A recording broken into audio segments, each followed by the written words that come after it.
Selamat siang Bu Rehma dan Bu Epa. Siang Selamat Bu siang, Epi. Ibu. Apa kabar ibu-ibu cantik ini? Ya, Kabar baik. sehat Ibu, ya. Ya, Bu Epi, apa kabar Bu Epi? kabar baik Bu Epa. Iya, alhamdulillah ya Bu Epi. Ya, alhamdulillah. Eh, jadi Bu Epa, hari ini kita akan melaksanakan observasi. Jadi yang ingin saya tanyakan dari ini adalah apa tujuan yang ingin Ibu ambil dari kegiatan ini? Tujuannya saya ingin melatih praktek coaching pada hari ini Bu Epi. Coach saya Bu Emma gitu Bu Epi. Menerapkan alur coaching sesuai dengan alur Tirta tadi Bu Epi. Ya, jadi Bu Epa mau meningkatkan kompetensi Ibu untuk menerapkan alur Tirta dalam coaching ya, Bu. Iya betul Bu Epi. Lalu area pengembangan apa yang hendak Ibu capai? Area pengembangan yang hendak saya capai adalah saya bisa menjelaskan atau mengasih pertanyaan yang berbobot buat coach saya. Oh, berarti areanya itu lebih ke kompetensi Ibu dalam menerapkan alur Tirta seperti itu ya, Bu. Iya Bu Epi. Lalu untuk mencapai tujuan tersebut kan ada strategi. Strategi apa yang udah Ibu persiapkan kira-kira? Ya, strategi yang saya ingin saya persiapkan, saya sudah mengetahui sebenarnya alur Tirta itu apa Bu Epi, bahwasannya Tirta itu juga memiliki kepanjangan gitu kan Bu Epi. T-nya itu tujuan, identifikasi, kemudian rencana aksi, kemudian TA-nya adalah tanggung jawab gitu. Jadi runtutan Tirta itu sudah saya rangkum, saya buat pertanyaan poin-poin yang akan saya sampaikan kepada coach saya, tak satu persatu dari T-nya, kemudian apanya, rencana aksinya, dan kemudian tanggung jawabnya Bu Epi. Berarti strateginya dengan menerapkan alur Tirta sesuai dengan langkah-langkahnya ya, Bu? Iya Bu Epi, benar. Ya, kalau begitu saya persilahkan Ibu untuk coaching kepada coach Ibu. Oke Bu Epi. Bu Rehma, sudah siap Bu Rehma? Ya, siap Ibu. Iya, Bu Rehma kemarin WA saya ya Bu Rehma, ada yang mau diomongin gitu, ada permasalahan gitu. Saya baru bisa menanggapinya hari ini Bu Rehma dan memiliki waktu hari ini. Kira-kira Bu Rehma apa itu yang mau kita bicarakan pada pagi hari ini Bu Rehma? Ya, terima kasih ya Bu Eva. Ibu Eva meluangkan waktunya untuk saya. Gini Bu, saat ini saya menghadapi masalah di kelas, di mana Bu, di antara 30 siswa saya, satu orang siswa saya ini ABK Bu. Tugasnya ini hanya mengganggu teman Bu. Menulis pun disuruh tidak mau. Tidak pernahlah mendapat konten Bu. Nah, jadi dalam hal ini saya kewalahan Bu. Bagaimana saya buat strateginya supaya siswa saya ini bisa artinya mengikuti pelajaran bersama dengan teman-teman sekelasnya Ibu. Oh, berarti di dalam kelas Ibu ada siswa yang ABK gitu Bu? Iya Ibu. Kalau saya boleh tahu berapa orang itu Bu siswa yang ABK tadi itu Bu? Satu orang Bu, di antara 30 siswa murid saya, satu orang yang seperti itu. Oh, satu orangnya Bu? Iya Bu. Oh iya baik. Bu Rehma, nanti di akhir percakapan kita ini apa yang ingin Ibu apa ya namanya yang mau Ibu pinginkan dari akhir cerita kita ini Bu? Saya berharap nanti Bu, dan setelah kegiatan coaching kita ini nanti, saya mendapat solusinya di mana murid saya nanti bisa merubah tingkahnya atau dia dapat mengikuti kegiatan pembelajaran bagaimana mestinya yang saya terapkan dalam kelas. Oh, Ibu berharap anak kita yang ABK itu dapat mengikuti pelajaran yang seperti biasanya setiap hari di kelas, walaupun dia dengan keadaan seperti itu ya, Bu Rehma. Iya, Ibu, iya. Oke, Bu Rehma. Sebelumnya siapa nama anak kita yang ABK itu, Bu Rehma? Nijam, Bu. Muhammad Nijam. Muhammad Nijam. Jadi dipanggil Nijam gitu, Bu Rehma. Panggil apa dia di kelas, Bu Rehma? Iya, Ibu. Enggak dengar suara Ibu. Dipanggil apa si apa tadi? Nijam atau apa sebutannya di kelas panggilannya? Hah? Enggak dengar, Bu Epa. Panggilan apa untuk nama anak kita itu Nijam atau ada lagi panggilan di dalam kelasnya, Bu Rehma? Nijam gitu aja, Bu. Nijam. Oh, oke, Iya. Bu Rehma. Oke, Bu Rehma, pada kesempatan hari ini kalau kita bicara skala ya, Bu Rehma, dari 1 sampai dengan 10. Jadi si anak kita Nijam ini skala berapa ini dia, Bu, dalam proses belajar mengajar ya, Bu? Ya, di tingkat 6, Bu. Berapa? 6. Enggak dengar. Berapa, Bu? Tingkatan berapa, Bu? Enggak dengar aku suara Ibu Epa. Tingkatan berapa, Bu? Ya? Tingkatan berapa skalanya dari 1 sampai 10 kita buat Di skala saat ini saya prioritaskan di skala 6, Ibu. Masih di skala 6. Oh, skala 6 ya, Ibu. Ibu. Jadi apa kekuatan Ibu Rehma untuk mencapai tujuan yang Ibu inginkan tadi, bahwasannya anak itu harus bisa mengikuti pelajaran di dalam kelas seperti pada dasarnya gitu, Bu Rehma? Ya, saat ini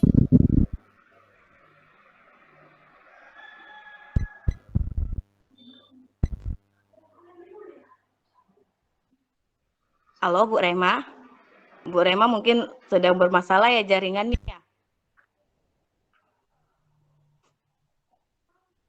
Bu Rehma.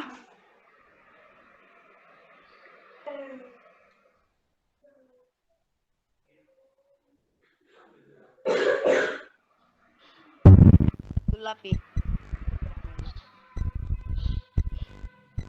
ya jaringanku ya, Bu. Maaf ya.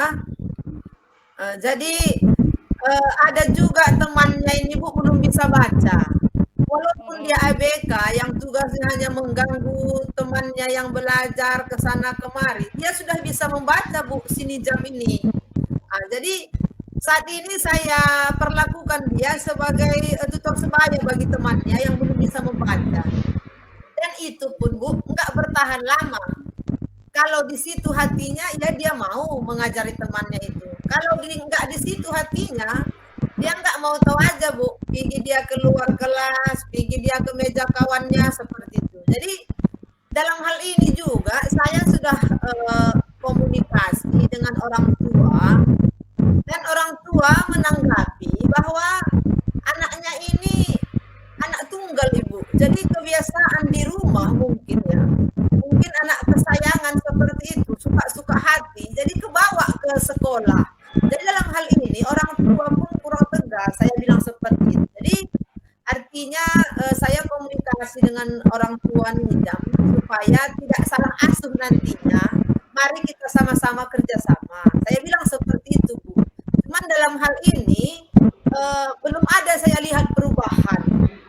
Selain saya jadikan dia sebagai tutor sebaya, sudah komunikasi juga dengan orang tua. Dalam hal ini saya juga melibatkan rekan sejawat saya, Ibu.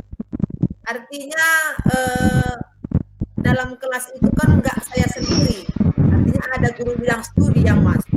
Dalam hal ini saya berkolaborasi juga dengan Ibu Agama, Ibu Yulida SPG, bahwasanya beliau juga bercerita tentang itu, tentang anak saya yang ABK ini.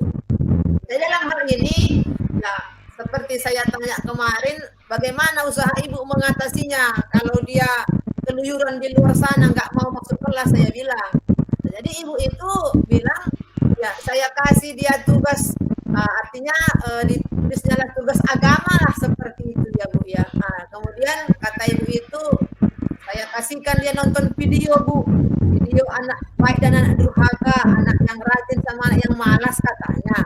Jadi itu juga merupakan motivasi juga bagi saya Bu, dan memang rencana saya juga nanti akan buat seperti itu juga sama si Nijam ini. Masih seperti itulah yang bisa saya lakukan Ibu saat ini. Oh, berarti Ibu berkolaborasi ya Bu kepada guru-guru yang lain tentang anak kita si Nijam ini. Bahwasannya Ibu dapat bagaimana cara kita kepada guru-guru yang tadi guru-guru bidang studi lain untuk menggapai anak ini biar jadi anak yang ibaratnya yang bisa mengkondisikan kelasnya pribadinya sendiri gitu ya Bu ya. Iya Ibu, iya. Ibu jadi gangguan yang paling apa namanya yang paling tinggi ya Ibu untuk menghalangi Ibu meraih tujuan itu apa sebenarnya Ibu? Bu, kurang dengar suara Ibu, kurang jelas. Apa Bu? Jadi saya mau nanya nih sama Ibu, apa sebenarnya hambatan atau gangguan yang paling tertinggi Ibu rasa terhadap anak kita di sini ini gitu, untuk meraih tujuan yang Ibu inginkan gitu? Yang menjadi masalahnya Bu, kawan-kawannya kan menjadi terganggu. Dalam hal ini saya sebagai guru merasa belum berhasil Bu. Artinya satu orang siswa ini nggak bisa saya kendalikan seperti itu. Jadi saya berharap ya dengan strategi yang sudah saya buat ini nantinya bisa nanti merubah sikap ya. Yang dulunya dia satu hari itu mengganggu temannya 5 orang, ya mudah-mudahan nanti dengan strategi ini ya tinggal 1 atau 2 orang lagi lah diganggunya. Artinya ada perubahan seperti itu.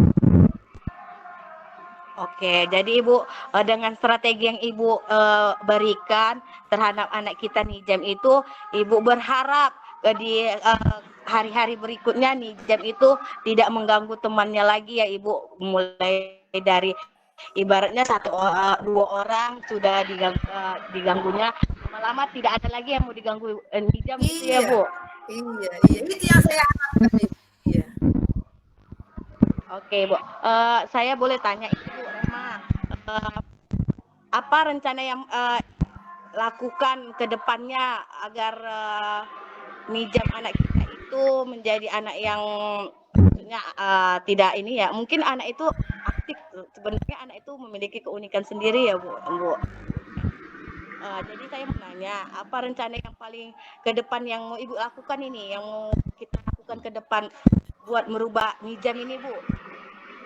Iya, rencana saya Bu ke depan ya seperti yang dilakukan Ibu Agama tadi, saya juga mau meluangkan waktu saya untuk anak saya ini si Nijam di jam pulang sekolah, entah 5 menit 10 menit untuk bersama-sama dengan dia menonton video anak berbudi pekerti lah Ibu. Karena kan kegiatan tutor sebaya sudah saya lakukan dan itu setiap hari Bu. Kemudian berkomunikasi dengan orang tua juga sudah Ibu. Tinggal inilah Ibu, nanti mau saya terapkan juga seperti yang dibilang rekan kerja saya Ibu Yulida, membiasakan dia menonton video anak berbudi pekerti paling tidak 5 sampai 10 menit setelah pulang sekolah, seperti itu Bu. Itu rencana saya ke depannya Ibu. Oh, berarti Ibu udah pertama tadi Ibu mengatakan sudah melakukan tutor sebaya, kemudian sudah mengkomunikasikan kepada orang tua Nijam, kemudian yang terakhir Ibu mau berkolaborasi sama Bu Agama ya? Siapa tadi nama Bu Agamanya Ibu? Ibu Agama Ibu, iya. agama ya Bu. Iya. Ya, untuk menonton tentang budi pekerti kepada Nijam ya Ibu ya. Iya Ibu, iya. Oke Ibu. Saya mau nanya ini Ibu,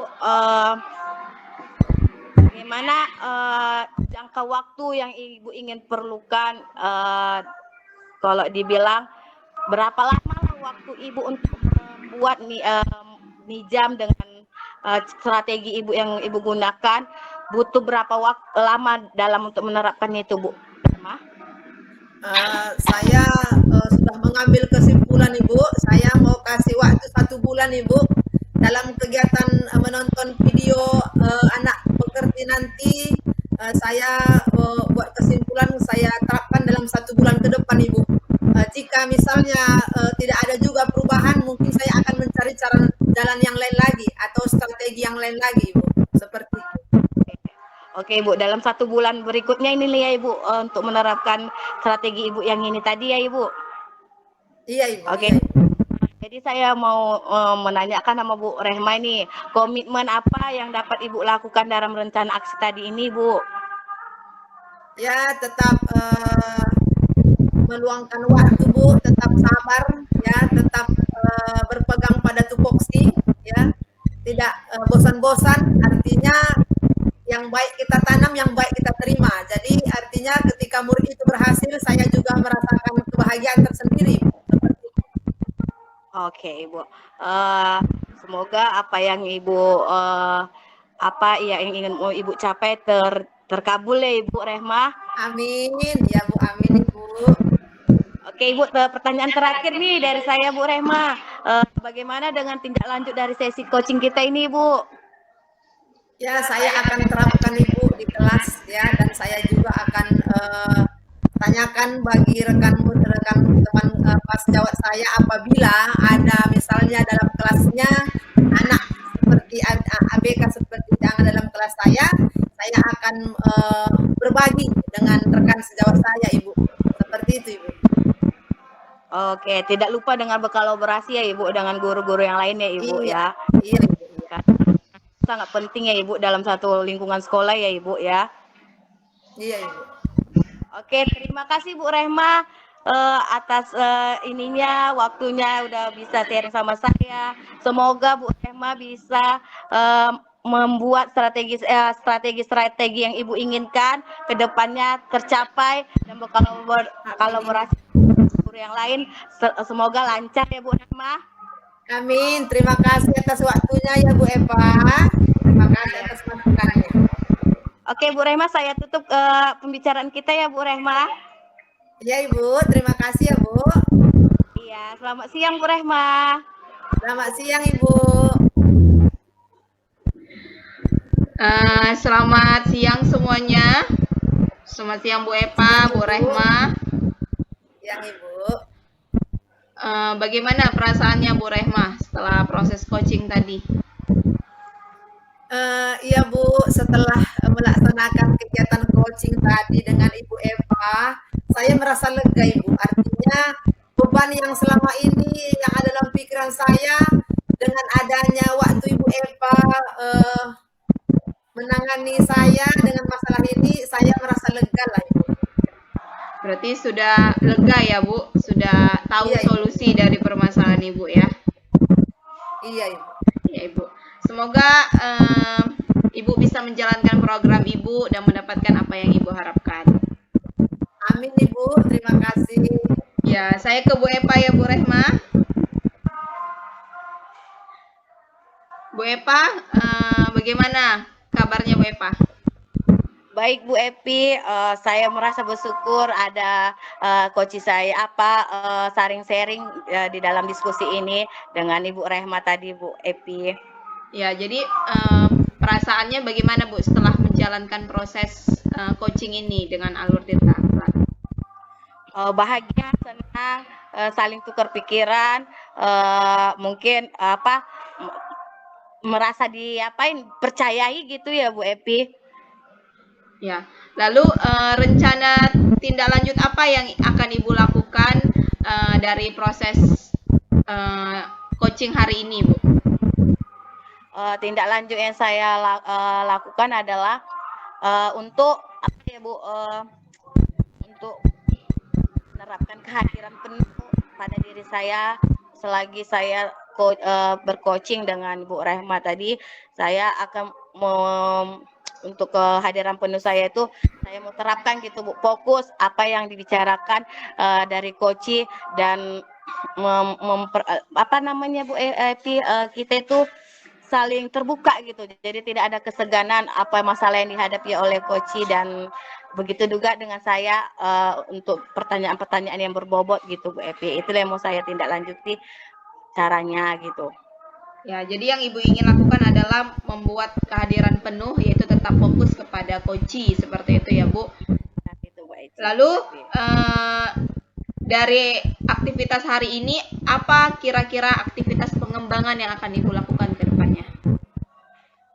Ya, aktivitas yang ingin saya kembangkan itu tadi Bu Epi, kembali ke topik awal tadi, yaitu alur tirta yang saya buat itu beruntun dan tidak berangkap-langkap dan saling komunikasinya berjalan dengan lancar. Kemudian kehadiran penuh tadi yang saya pinginkan itu mau saya kembangkan. Baru apalagi ada poin yang terakhir, yaitu tentang apa itu Bu, tentang mendengarkan aktif pada coach itu tadi Bu Rehma, terhadap Bu Rehma gitu. Lalu kira-kira tujuan apa yang ingin Ibu capai? Tujuannya saya ingin praktek coaching tadi sesuai dengan aturan tirta itu Bu Epi. Oh, jadi yang ingin Ibu capai adalah nantinya ketika Ibu melakukan coaching lagi, Ibu benar-benar menerapkan alur tirta, seperti itu ya Bu? Iya benar Bu Epi. Lalu ukuran keberhasilan apa yang akan Ibu gunakan untuk mencapai tujuan tersebut? Ukuran keberhasilan yang saya gunakan yaitu tadi Bu Epi, tahap-tahap tirta itu sudah saya terapkan di saat praktik coaching sama Bu Rehma. Kemudian ukuran keberhasilannya si coachnya memberi solusi dari permasalahan yang dia berikan gitu Bu Epi. Oh, berarti ukuran keberhasilannya adalah kembali lagi ke alur tirta, seperti itu ya Bu? Oh, betul Bu Epi. Lalu apa saja yang mendukung Ibu untuk bisa menerapkan alur tirta tadi dalam proses coaching selanjutnya? Yang mendukung paling utama itu Bu Epi, pertanyaan-pertanyaan yang berbobot di alur tirta Bu Epi. Jadi yang seharusnya kita bertanya tanpa tahu itu pertanyaan yang sangat cocok atau bagaimana. Jadi dengan adanya tirta tadi Bu Epi, saya sudah tidak memikirkan pertanyaan mana lagi ini, yang alur mana lagi. Jadi sudah pertanyaan sudah berbobot yang sudah diberikan oleh si alur tirta tadi gitu Bu Epi. Oh, oke Bu.